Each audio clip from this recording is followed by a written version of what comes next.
Yulmawarni dari Riau ya Bu. Ada dari NTT. Salam Igornas dari ini narasumber hebatnya dari Jabar nih. Iya, ada yang dari Jatim juga. Ada yang dari Sumatera Barat, tetanggaan provinsinya nih sama saya. Kita udah bisa mulai nih ya. Ya, nggak apa-apa. 14.01. Baiklah Bapak Ibu,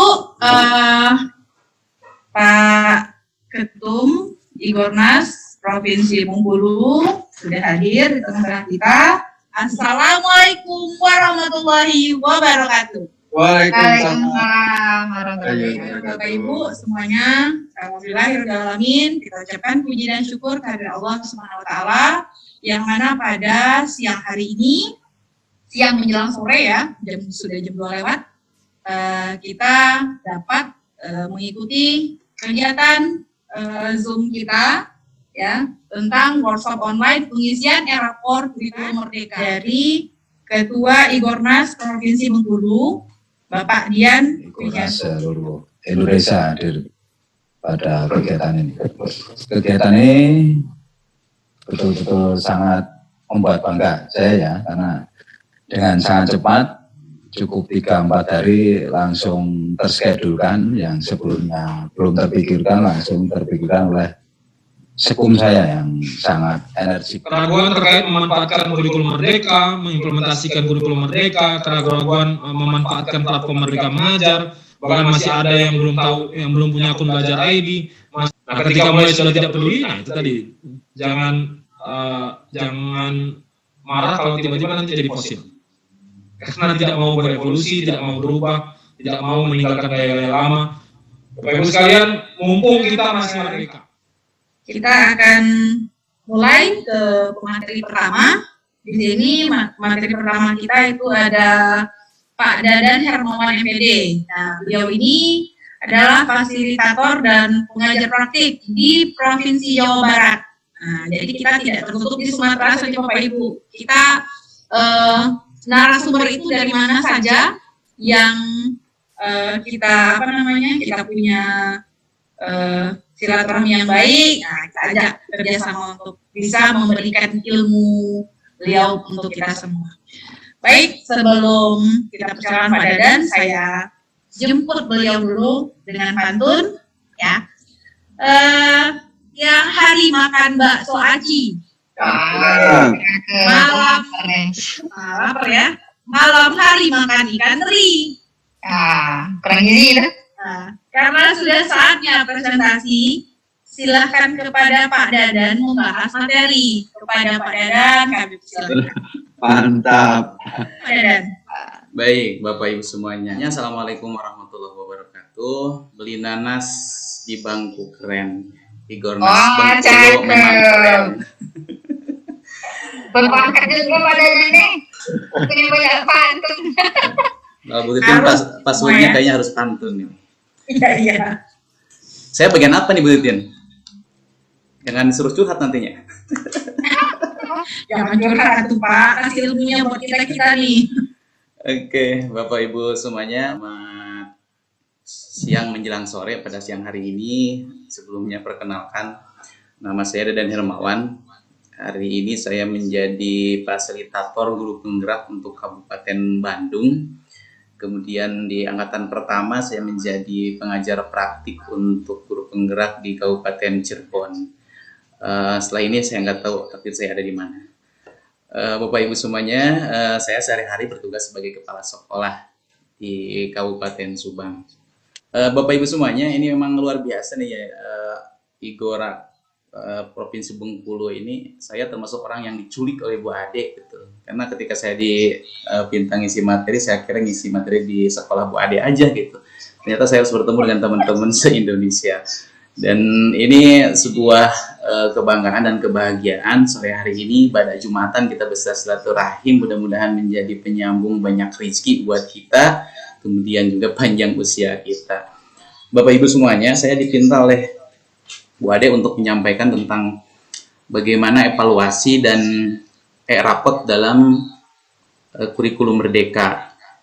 Saya berhusnuzon ya Bapak Ibu semuanya sudah paham gitu tentang bagaimana kurikulum Merdeka itu sendiri, dan karena rapot yang akan kita isi atau mungkin rapot yang akan diisi untuk teman-teman yang sudah menggunakan kurikulum Merdeka, terutama untuk kelas 1 dan kelas 4, itu akan sangat tergantung dari nilai yang sudah kita siapkan, dan penilaian dalam kurikulum Merdeka mungkin sedikit berbeda dengan penilaian yang ada dalam kurikulum 2013. Kalau begitu, saya mau menunjukkan dulu dari perbedaan-perbedaan yang ada di kurikulum Merdeka dengan kurikulum 13. Ini penting karena akan berkaitan dengan bagaimana kita mengisi rapot. Karena sebetulnya kalau kita cuma materi tentang mengisi rapot itu tidak terlalu banyak itu materinya.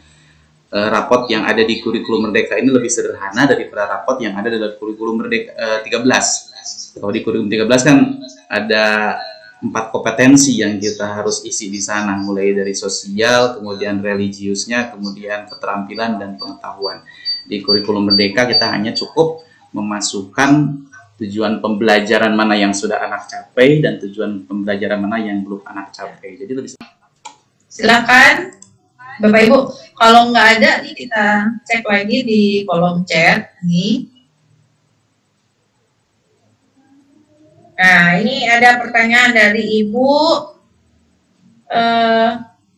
Febri, operator SDN Karanganyar 1, ingin bertanya, apakah CP itu terisi otomatis jika sudah menginput nilai rapor Merdeka? Apa mesti mengisi terlebih dahulu?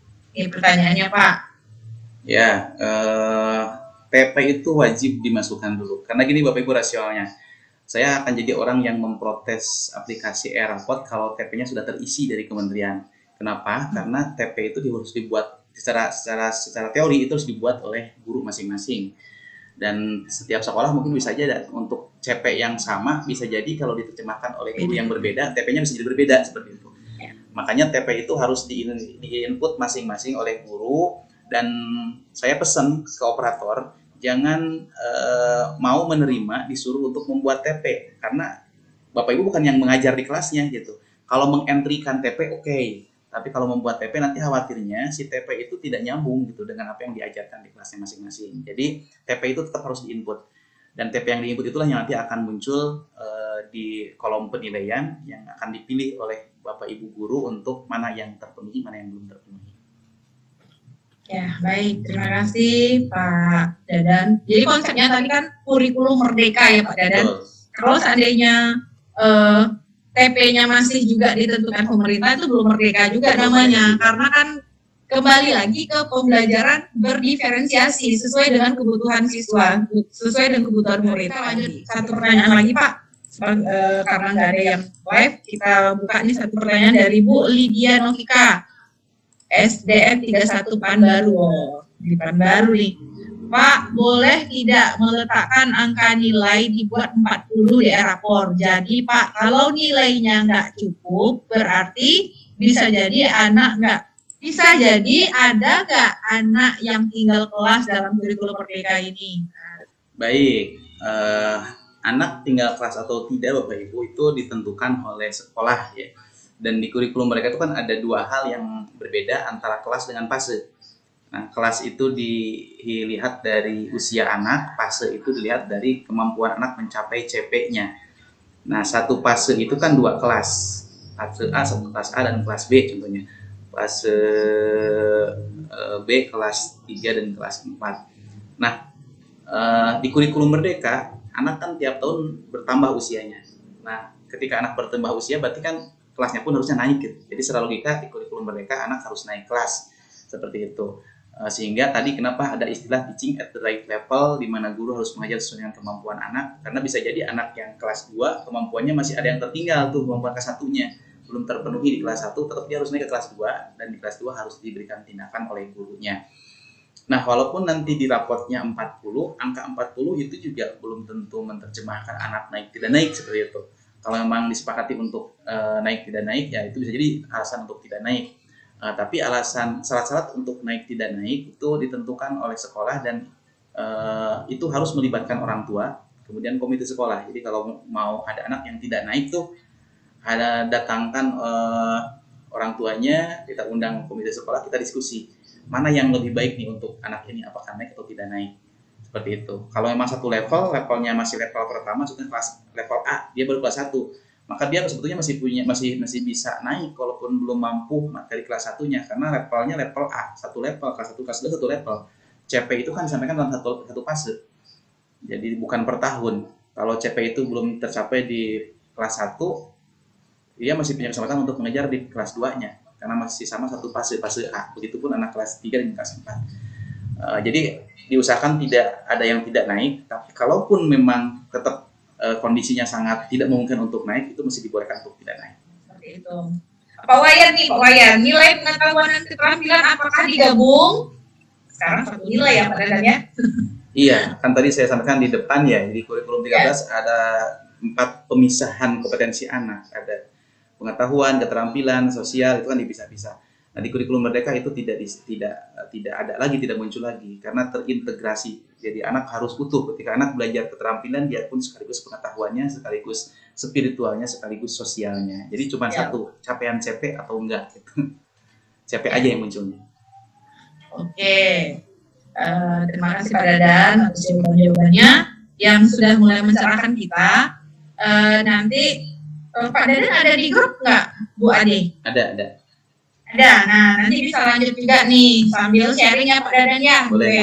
Karena ini kan memang masih hal baru, jadi sudah pun kita dapat pelatihan, kadang-kadang kita memang butuh sharing gitu. Kadang kenyataan di lapangan itu berbeda sama yang ketika pelatihan kita terima ya.